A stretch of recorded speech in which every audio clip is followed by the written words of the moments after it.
That is Alt G, Alt R, and Alt S. It will save you so much time. See, anything else to do about animation? You can also do that with a camera. It is good to know that. And you may have seen me in the other tutorials moving the camera around. You hit 0 on the numpad to go into the camera, and with it selected you can hit G to move it. Although it doesn't give you much control. You can hit R and it'll twist it like this, which is not what you want. Scaling it will do absolutely nothing. But I can hit R and Z to turn it like this, or I can hit R and X to turn it like this. Or let's say I've turned it this way and I do an RX, it'll be kind of sideways. So what is good to do is hit RX and then X again. And that will be along the normal or local axis of the camera, so that it'll keep up with what you want. Then if I want to go in and out, it wouldn't be very easy going like this all the time. So you can do a G and then a Z, Z. 2 Z's to go along the local Z axis for the camera, which is an in and out motion. And that's about that. The Alt G, Alt R, and Alt S also work on the camera, and what that'll do is put it at the very origin of your scene. When you have the camera selected, you have an extra camera tab up here. I'll show you something. If I add in a plane, rotate it, you can see the plane here. So let's keep an eye on the render down here. As I drag the plane back, it gets further and further back. Bring it down here. Move it this way. As I bring it further and further back, eventually it just disappears because it got too far away. So if you select that camera, there is a distance here under. Oh wait, no, that is the depth of field. See, clipping. I think it's this. So if I drag this end point up, it will slowly let you see further away. As you can see, the plane just appeared. If I hit limits, you can see how far, like this. So if I drag the end point out, you'll see that goes further and further, allowing you to see further and further away. Now I'm not sure what the start point is. That's a little weird. But I'm going to undo that. I can see that there's probably use for that somewhere, but not in my house. Other things that you can do that are fun. One of my favorites is the... Oh, you can switch the camera into orthographic as well. I'm not sure why you would want to do that. I guess if you wanted to make it look like it was drawn or cartoony. So this is your focal lens and perspective. I love this thing so much. So you can see how far away that is. But basically, the thing about perspective mode is that... I'm going to turn that off there. If you look at the camera, if there is something close up, I guess the best way to represent this is with 2 cubes. I'll bring the cube forward and then bring it up like this. So there's 1 cube, and then I'm going to duplicate that cube and put it right next to it. You can see in the camera that they are right next to each other. The cubes are the same size. If I go to this view here and I'm in orthographic, and I bring them back, or this one back, like this. In the camera view, it got a lot smaller because it's further away, but in orthographic, it's the exact same size. That's just differences here. But with the camera selected, this focal lens here changes how much things get bigger or smaller as they move farther away or closer. So let's say I drag it outwards. It's almost as if the camera is zooming in. You can see the camera zooming in here. And basically, let's say I made it really massive like that, and then I pulled the camera way out. The movement doesn't affect very much, but I think a better way to describe it is to go the other way. It defaults at 35, but if I go the other way, it kind of looks like it zooms out, and if I move the camera, things move a lot differently, and the size changed. So I guess that wasn't a very good description because the cubes failed to show this. I'll delete the cubes, and I think I'm going to do something very unprofessional here. I'm going to show you a picture. It's going to take me a second to find it, but if I go to my Attack on Titan collection of pictures, I told you in a previous tutorial that I collect pictures from these shows. There is one specifically that, let's say I change it to show, let's see, there are several examples. There is one that I want specifically that shows this effect very fantastically. Nah.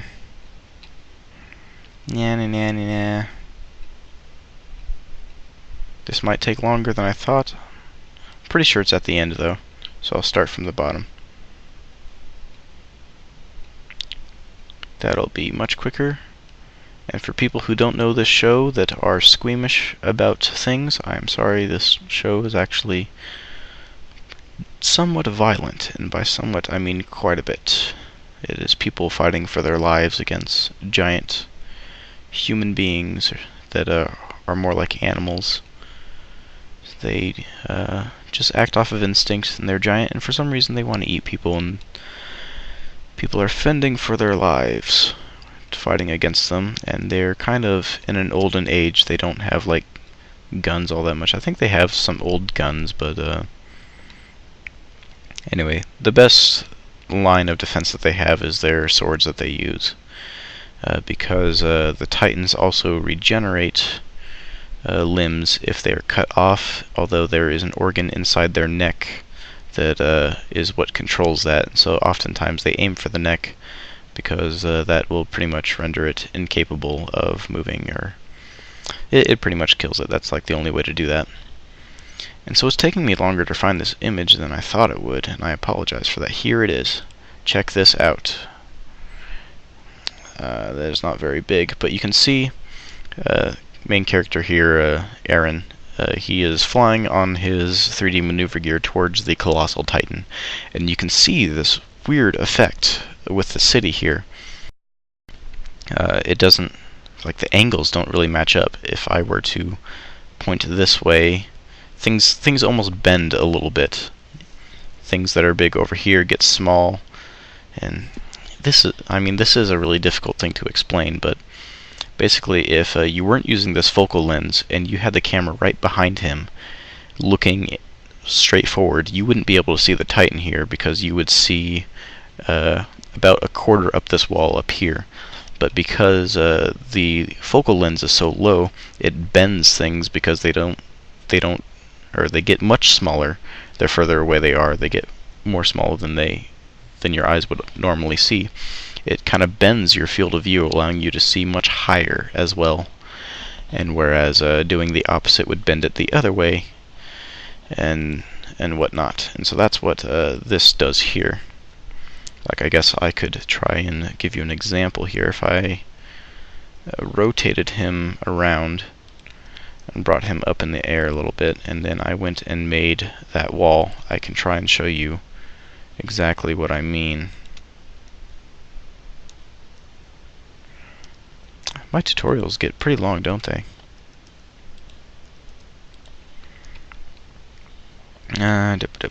So let's say, make this wall massive, put it way out here, to where in the camera view you can't even see the top of it.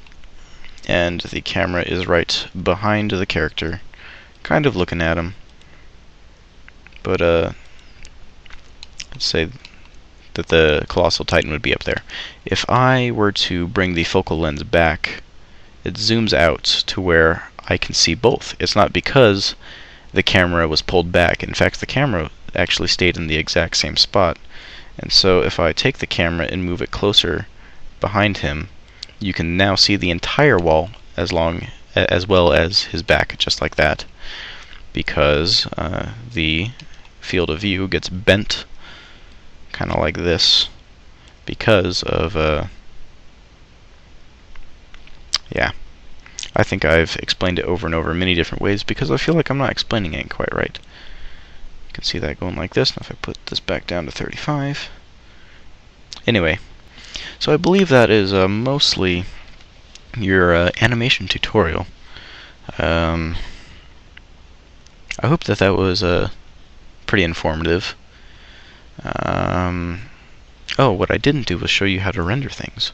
I'm going to delete this, go back to that camera, and delete that grease pencil. That is back on 35. And if I move my my timeline around now, things should go back to normal. There we go. And so I moved the camera. There was no keyframe on the camera, so that wasn't affected. So let's move the camera back to where you can see him. I'll just do like a top view. Or not top view, but a medium shot, where you can see the upper half of someone, which usually starts just above their knees, if you were wondering. And so I'm going to go to my world settings and give it a paper blended sky. Change the horizon to a white color. Change the zenith to a bright blue color. So if you were to, I'm going to put on ambient occlusion as well. So there you can kind of see there's a general sky in the background there, which makes me wonder. I didn't have my lights activated. That's interesting. That ambient occlusion all in it of itself. Anyway, so I'm going to show you how to render now. You can go ahead and check the animation again. Make sure everything is how you want it to be. Just like that. So let's go to the render tab up here. I'm going to change the resolution to like 98%. My very first teacher that I had that introduced me to Blender, he didn't really teach very much. He taught what was in part 1 of my tutorials here. I think we're on like part 15 now. I think he told me not to go 100%, and I don't remember the reason why, so I always do like 98, but it's up to you. Mess with it. I doubt it really has any problem with it. I'm going to change the anti-aliasing, I think that is pronounced, to 11. I can't quite remember exactly what that does, but it gives it a better definition of what you're looking at in the end. Everything else is usually fine by default. Here's that edge option that I don't really want to use. Then here in your output, open it up, go to your Blender folder. I'm going to go to my tutorials, and renders. I'm going to make a new one here, say Sharp Blade. I'm going to open it up, and now I'm going to make one more folder inside of that and call it PNGs. I spelled it with a Z just to be funny. In this tab right here, this long one on the bottom, I'm going to give it a name, Sharp Blade PNGs. You can name it whatever you want, but I just did that for organization's sake. And now you can choose between PNG, which is best for Blender. I hear that it's not very good with a JPEG. PNG is images, and they're movie files. If you render a movie, I often do MPEG and then change the encoding to MPEG-4, which is about your usual QuickTime video, if I remember right. But when you're doing animations, if your computer isn't new and fantastic like the one I just got, sometimes rendering can take a while. And I mean like more than overnight kind of take a while. I've had renders go for an entire 2 days before, where I couldn't use my computer because it was rendering. And the sad part about that is because I was doing that rendering a video, and sometimes Blender will lock up while rendering. And just because it locks up or it's not responding doesn't mean that it's not still rendering. You can open up the folder and see that it's still rendering. But the thing about it locking up or even crashing sometimes is that if you are rendering a video and you're like 90% through it, it's been rendering for hours, if it crashes, it's all gone. Every single bit of it. If you try and open the file, it'll say that something's wrong with it and it can't open it, and you will have completely lost all of your rendering time. And so if it's a short animation, such as what we're doing here,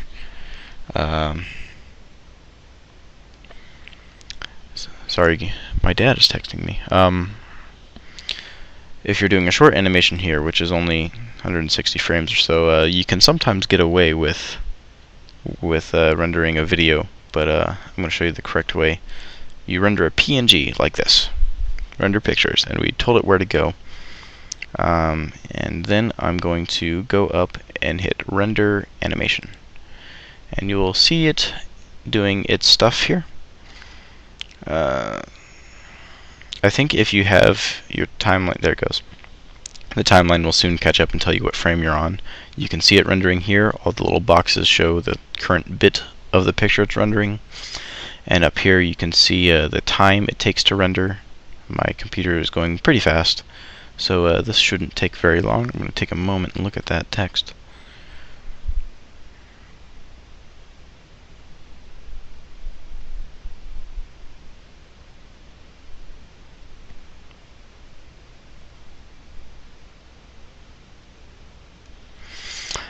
Okie dokie. So, let's see here. Since I edit these videos, I will go ahead and put this into a time lapse for you. Because with my new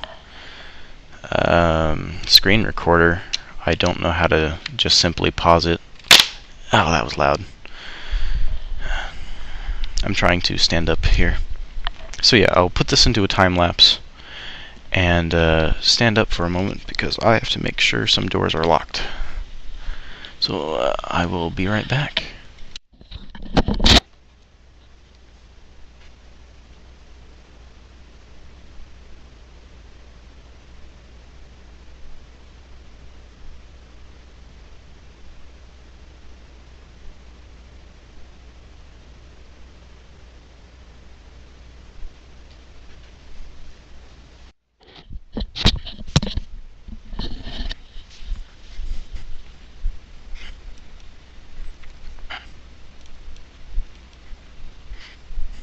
Alright, I guess I'm back. I wasn't sure if I wanted to move this over while the time lapse was going, or just go ahead and continue now. So, you know, this is only like a, let's see, like a 5-second video. I noticed that sometimes the frame at the bottom doesn't keep up, and I put my mouse in it, and there it catches back up. Look at him, he looks like he's so happy. I think I had the smile one on a little bit. But if I open up the folder, you can see every single picture that we're rendering here, and you can even see it as they become rendered. That is a good way to know that it's working. In case that it locks up, you can come into the folder and see it update every now and then. And so I know, let's see what happened here.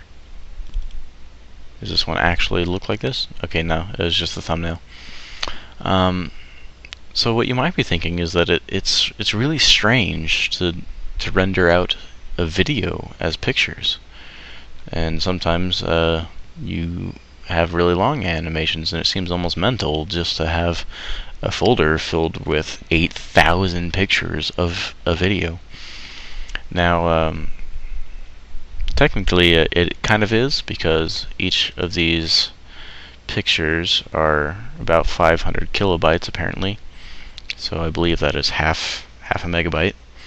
And so if I hit Ctrl A in here, it says 119, 120. So there is about 60 megabytes of pictures in here at the moment.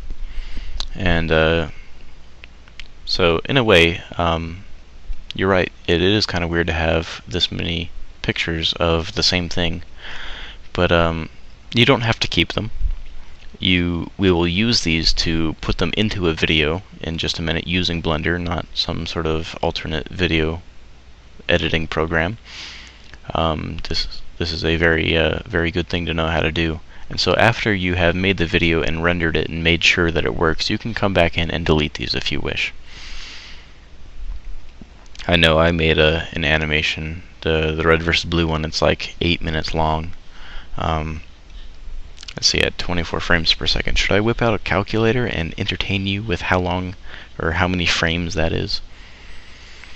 That is almost done down there. If I open up a calculator here, so let's see, 9 minutes times, nope, so 9 times 60 is 540 seconds times 24 frames per second. So I had about 13,000 or 12,960 to be exact. I probably had more than that because of it wasn't exactly 9 minutes or whatever. But yeah, about 13,000 pictures that I had to save, just like this. To be completely honest with you, I don't know if I went back and deleted them or if I accidentally shoved them on my external hard drive. And let's see, 159 and 160. We are done. So I'm going to put my mouse over this area here and hit escape. And so now I'm going to go back up to where I changed it from default to animation and change it to video editing. Now this is going to look weird. It doesn't look like Blender at all. And to be 100% honest, when it comes to this video editor tab, I don't know how to do anything except for what I'm going to show you.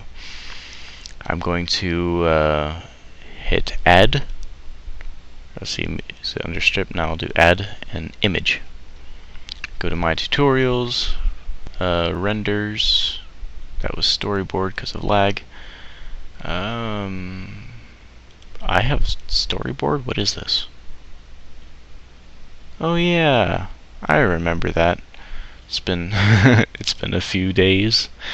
So I'm going to go back up to my tutorials, renders, sharp blade, PNGs, and here we have all of those pictures. I'm going to hit A to select them all, and hit add image strip. And now we got this purple thing in here. This is basically all of those put into a video. I'm going to bring this to frame 1, and you can see down here it shows seconds, or sometimes it'll show seconds. It looks like it's showing seconds and then frames, but you can hit view and turn off show seconds if that bothers you. So here's frame 1, and then the end frame is 161 or 160, it really doesn't matter. And so now this is a video, and if we go back to default and go to our render, it won't render what is going on in this section here, in this scene. It'll render what you put in that video editing tab. So I guess I should recommend that you do the whole video editing thing in a new project. So like file, new, open up a new one that you aren't going to save, and then do that, because I'm not sure how to undo that. I mean, I guess you could delete it and it might come back to this, but I haven't tried myself. Anyway, you go down here and switch it to MPEG. Sometimes MPEG doesn't work. At those times I try AVI RAW or AVI JPEG, although I noticed those files come out incredibly massive. Like a 20-second thing I rendered the other day, I think, came out to 8 gigs. So MPEG 4. Encoding MPEG 4, and then I change this to, I'm going to go up, so outside of the PNG folder but still inside the sharp blade folder. Just call it sharp blade and take away the PNG, hit accept, and then you hit render animation. And what this is going to do is it is going to render incredibly fast, because all it's doing is loading the pictures. It's not having to figure out what the images look like. It already knows, and so it's just going from one picture to another really quickly. And this can sometimes even go faster than the actual video in the end. And you can see it's done there. I'm going to hit escape, and if I open up that folder, you can see it's created a file here that is only a couple megabytes. And if I open this up, it asks me to be an administrator for some reason. Even though I am, you can see your final animation.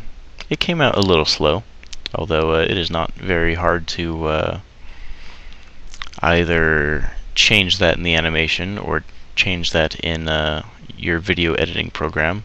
Although if you take this and try to quicken it up in your video editor, it would make the cloth simulation seem really fast. So I'll just let that be a warning. And so you've created and rendered your first thing if you were following along. And I think this has taken quite a while, so I may have actually split this into two parts. I don't know, maybe I'll put out a long video for you. I never really knew if people like long videos or not. I'll make that decision later, so I really don't know. This could be part 15 or 16. So yeah, I think the next video you're going to see is just a time lapse of me creating the animation, the final one, and we will be just about done then, and we can do little wrap-ups, and I will thank you for watching the tutorials and hope that you continue your quest through Blender. It is a very fun thing. It makes people smart in a way. It sounds a little weird, but I know personally from being able to work in Blender very well that my drawing skills have gotten much better. And as you get better and better at Blender, you can do better and better things. You can create much more complicated rigs that move parts on their own very quickly. You can do facial animations. I can move his eyes around, move his mouth.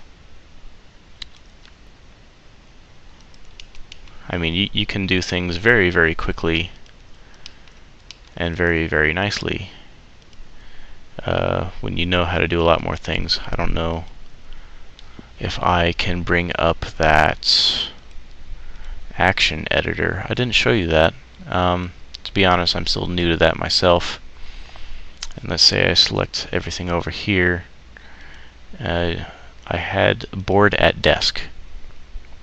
So I did this one the other day, and I even uploaded a video on it. You may have seen it. I'm gonna go ahead and hide the rig. Of course, you might want to see that.